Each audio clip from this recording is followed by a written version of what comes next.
All right, hey guys, it's Tanner. I am here with Ian, the future Garry, and they call him that for a reason. We're going to get into it. Ian, how you doing today? Good man. Everything is good. It's a nice sunny day in Florida, as you can see. So yeah, just enjoying every day, enjoying the sunshine.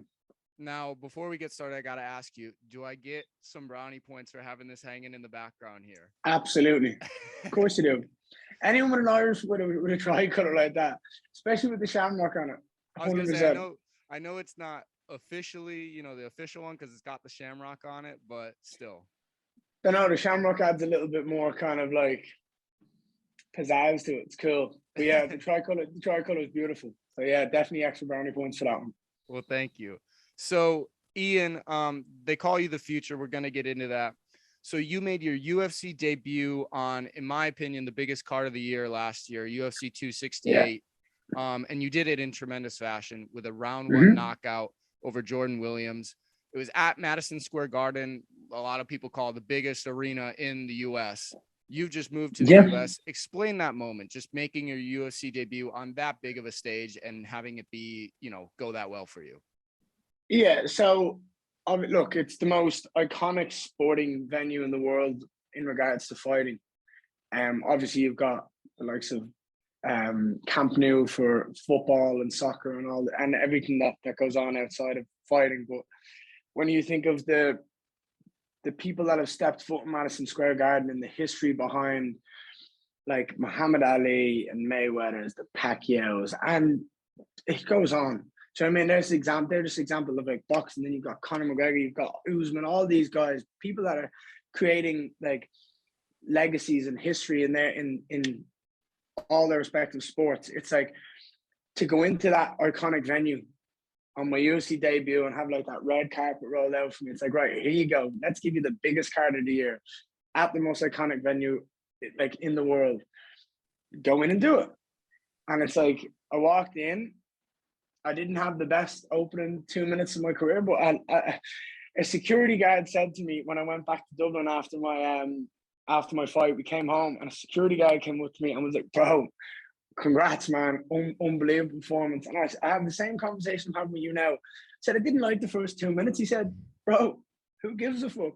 He said, if every single fight you have in the UFC, it doesn't go well for the first 4 minutes and 50 seconds, and then in 4 minutes 59, you crack them unconscious. If that's your entire career, no one's gonna care.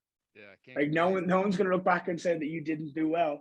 And I was like, you know what? Yeah, maybe I'm beating myself up over it. But obviously, it was amazing to like experience what the UFC crowd is like, what the UFC atmosphere is like, what the just the promotion itself was like on the biggest card of the year, on the biggest stage they could have given me. And it was like, did I feel a little bit of kind of not nerves, but more like a feeling of overwhelmness? Yeah. Bruce Buffer was calling my name. I've dreamed of being in this cage. I've sat and watched UFC main events and UFC cards with my mates for years. And it's like, I'm in this. I'm wearing the same gear I've seen people walk out and I'm doing the same kind of shit I've seen. It was a dream come true, mate. But now we're past that. That's it done. And now we go forward, and now we just go in and have fun and beat people up and just have a good time doing it. Yeah, they didn't bring you in slowly at all, that's for sure. No. So, and they shouldn't. They shouldn't. I'm not the type of person who moves at a slow pace. Yeah, coming from Cage Warriors, you've been on maybe not as big of a stage, but you're not coming from some small regional promotion. Speaking of which, so you mentioned him already. I had to get into it, obviously. Naturally, you're going to get compared to Conor McGregor a lot. You're coming over from Cage Warriors. You're coming over from Ireland. You're a good-looking guy. You got the charisma. You got the talent to back it up. So naturally, people are going to compare you to Conor McGregor, right? What does that mean to you? How do you feel when you hear people do that? It's comparing me to somebody who changed the game. So if that's the comparison I'm getting, then I'll take it and run with it, because that's my plan. I want to change the game. I want to bring my own personality to this sport and share it with the world. And I hope people can embrace my career as if they're a part of it. If they can embrace that feeling and feel like they're a part of it. Because I know that many of me and my friends all felt the connection to Conor's career just out of pure enjoyment. just out of being Irish and watching him compete on the weekends. It's like that's what we got our enjoyment from. We got that buzz of seeing him compete, and that's just what I want for people. So if that's what I'm being compared to, then I'll take it and run with it. I think you said you've met up with him before, right? I've met him once, and it was before I fought. Okay. It was when I worked in a suit shop, and he came in. I was on work experience, and I was working there for a while. And he came in, and I had a bag of McDonald's in my hand. I went out and got food for everyone while they were so busy. And I was like, I'm going for lunch. Anyone wants some? And I come back in with like 5 or 6 bags of McDonald's. And I opened the door to go up the stairs, and I just, what's that? And I ran up the stairs, threw the bags down, ran up to the cameras, was like, is that's it, right, boys? Enjoy your meal. I'm going downstairs. And just went down and was like, all right, hello. And he's like, what's up? And that was it, yeah. Not met him since I started fighting, not met him since I turned pro. Yeah. Well, I think it's inevitable he'll have to reconnect at some point here soon. You keep doing what Oh, you're we're going to share a card together, mate. That's what's going to happen. Absolutely. Eventually, the UFC be stupid to do it and not to do it. And I don't think the UFC wouldn't jump on that bandwagon and put me and him on the same card when he comes back. And he's fully recovered from his injury. He'll absolutely, it'd be massive. Do you know what I mean? If you didn't have a reason to go to Ireland already because of Conor, do you know what I mean? The biggest star in the sport. If you didn't already have a reason to go, now you've got 2. Do you know what I mean? Now you've got him and me. Put us both on it, and it'll be big. You want to do that in Dublin or in the U.S.? Because I know you've said in the past you want to do your fights in the U.S. moving forward. But I'm game with the US, right? I'm game with the US. I like the idea of, like, especially like my next fight's in Florida. I like the idea of my family and friends and all of like Ireland, the supporters coming over and having like a holiday, somewhere where they've never really been to, and they have a reason to go there now. Do you know what I mean? That's what I like. Mm-hmm. I like traveling. I like seeing new places. But if they offer me an opportunity to fight in Dublin, Ireland, do you know what I mean, on a UFC card, and it is me and Conor, you know what I mean? It'd be near like impossible to say no to that. Yeah. So the main kind of question that I wanted to get to you with today is we've seen rising stars in the UFC kind of take one of 2 paths recently. There's the path where you can kind of push for the title as quickly as possible, and maybe you end up getting pushed a little bit too fast. A lot of people say that happened with Darren Till.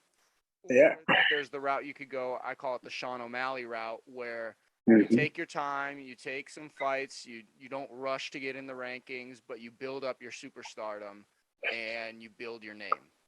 Which path do you kind of see yourself taking more? Are you pushing for the title as quick as possible, or are you going for the learning experiences along the way? So I have my aspect on this, and there's no one that's going to change my mind on what I want to do. I'm 24 years of age. I'm in no rush. When you look at someone like Darren Till, he's not my age. He wasn't as young as me in the sport. People are everyone's different, right? I mean, maybe he felt like he had to be fast tracked because of his age. Maybe who knows? I can't speak about other people's lives, but I've just turned 24. I have a lot of time to grow and learn and gain experience and gain knowledge and train amongst the best in the world in Sanford MMA and just reap the rewards of being in the position I am for as long as I can. I'm in no rush to get to the title. I'm also in no rush to slow down. I want to keep going. You know, I want to fight. I want to be active. I want to make my name. I want to show people that I'm ready to go anytime, any place, anywhere against anyone. I don't care. So yeah, for me, it's a case of I want to fight 3 times a year, every year. And when the title comes, the title comes. The longer it takes me to get there, the longer I'm going to have it. So it's more a case of, right, how are my performances doing? How are the UFC seeing it's going? Do they want to put me against the big challenges? If they think so, then fine. I'll go in there, I'll line them up, I'll knock them out, and that's it. I'm not looking to get in and get out straight away. I'm here to set like a legacy, to like leave my name in the sport I've said this multiple times, when people speak about the GOATs in MMA, it's like you have your John Joneses, your GSPs, your Khabibs, your um just everyone that's ever, like, even people have Jose Aldo. They've got all these greats that have been in it and been undefeated for 10 years, or had an undefeated career, or just been unstoppable. It's like, I want my name in that conversation, and I don't care how it's going to happen. I'm going to make sure that it's there. And that's my idea. It's like, it doesn't make, if it takes me 10 years to get to the title, then fine. I'll be 34. Most champions are about that age anyway. And in this sport, it's not like you have to be younger. It's not like it with jiu-jitsu and wrestling and everything that's combined into one. It takes time to mold them all together and find what works for you. And I've already found at a young age. So now I just have to work on it and work on it and work on it and make it better and find what tools are better for me. And the longer I have to do that, the more success I'm going to have. And it just means that it's worse for everyone else when I step into the octagon. I was going to slap the shit out of them. So yeah, that's it. Well, I'm 23 myself. I mean, I'll consider that a pep talk in terms of, and not being afraid to Yeah. win. But so if they, Well, here's the thing. Like, if you look at it in your, sorry, just to interrupt, but like, if you think about it in your life, right? How many people are telling you that you need to hurry up, you need to get a job, you need to do this, like, you need to have this done? Who the fuck needs to do anything? Who needs to tell you what to do? Who needs to tell you that you need to do something with your life because you're not doing it right? Give them the middle finger and tell them to do one. Do you know what I mean? You're going to live your life the way you want to live it. And if you want to take your time and focus on what you're doing now, then do that. And when you're ready to move forward, you move forward. That's it. No one else can tell you what to do. Ian, did we just become mates? Yeah, of course you did. I feel you, brother. I got you. Thanks, man. So, but if they call you up tomorrow and they say they want to pair you with somebody like in that bottom 15, what's the response then? They say, Ian, we think you're the next Conor McGregor. We think you're this superstar. We want to push you. What's the response? Are you saying, yeah, I'm ready for the challenge? Or are you saying, I want to take it slow? So this is the thing. I'm a competitor. All right? I ain't a fighter. I'm a competitor. I've said this multiple times, and I'll keep saying it. I want to beat people. I don't want to like fight. I want to beat people. I don't want it to be a fight. So I've surrounded myself with a team that I trust. I've got my family behind me, my team that I'm building, my management company that I've set up, everything that I've done. It isn't a personal decision anymore. It might be my fighting career. It might be me stepping into that cage. But I trust the management team that I've set up, my in-house management team that I've created. I'm the one who makes all the decisions. I'm the CEO, but I've got a team that I listen to and I support, and that, like, if they make a decision that they think's best for me, then I listen to them. I've got coaches like Greg Jones and Henry Hoof that if they say let's wait, then I'll wait. But I'll sit there and I'll be like, but I think I can do this. And they'll be like, yeah, but why do you want to do this? And I'm like, what benefit is it to you? And I'm like, well, I can beat him. And they're like, yeah, of course you can. But what's the point? It depends. Do you know what I mean? I'm game. I'd fight anyone tomorrow. Like, and if someone wants to talk shit, it's like, dude, Sanford's door is more than open. If I speak to Henry Hoops and I can tell you to come through those doors, I'll slap the shit out of you on the mat. I'll do it there. Don't need to do it in a fight. You can come down to my gym if you want to try it. So for me, it's like, I'm a trust in the process of what I'm building and the people I'm surrounding myself with to help me get to the top. And there is a lot of people that jump on that opportunity. And there's the competitor in me and the fella that wants to go, fuck it, I'll do it. And then there's the person that goes, well, what's the benefit? I get thrown in and I beat the top 15 guy. Now I'm in the top 15. Then I'm fighting killers out all this time. And it's like, I know for a fact that my management will be going, what? Why? What's the benefit right now? And I'm sitting there going, let's do it. So there's many things you can go on. At the end of the day, I'm surrounding myself with a badass team and people I trust and I support, and their opinion matters to me. And I'm not in this alone, and that's the best part of it. I don't have to have the pressure and the decisions all on my own. I've got a team. So whatever we come to will be the decision that we come to. So yeah. Good system of checks and balances. I got two more things for you before I let you go. Work away.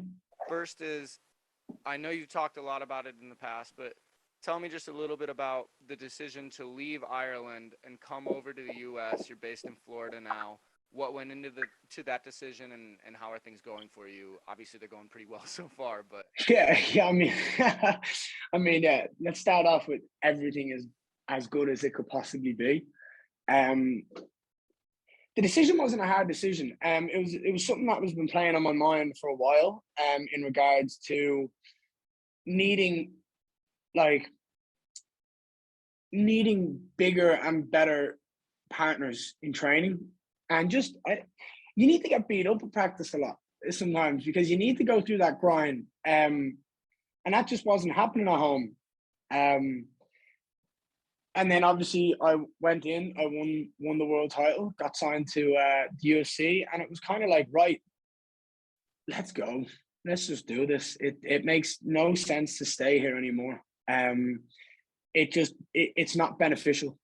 And now here we are in the best gym, one of the best gyms on the planet, without a shadow of a doubt. No one can argue that it's one of the best, with people who I've looked up to and watched.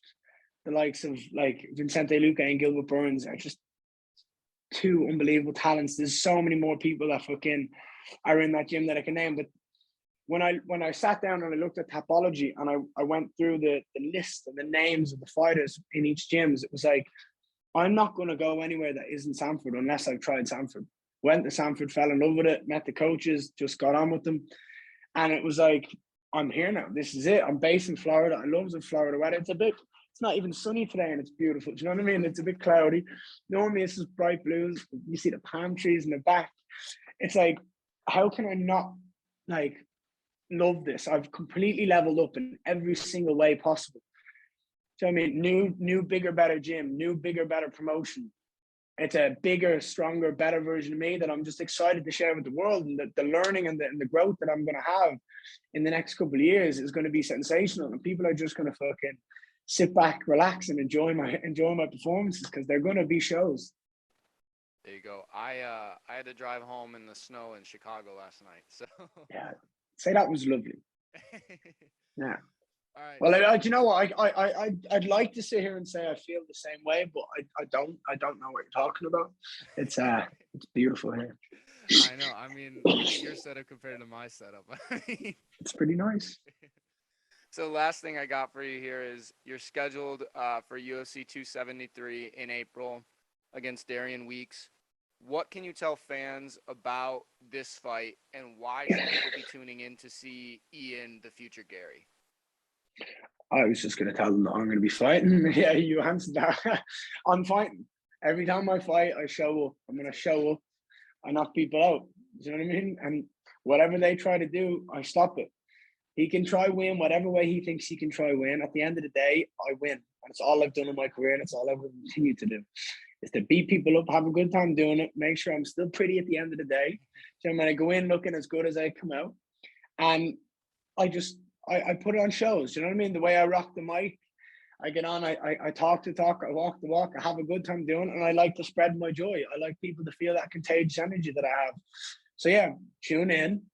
You will not be disappointed. Have a good time, and just bring your friends around and sit back and go, shit, this kid's legit. There we go. I got actually just a quick one.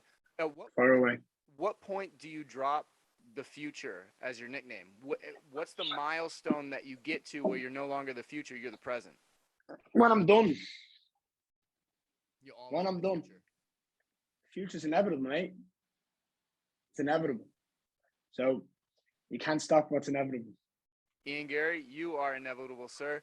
Thank you so much for your time today, and let's talk soon. Best of luck in April. Appreciate it, man. Thank you so much. Thank you for taking the time out of your day.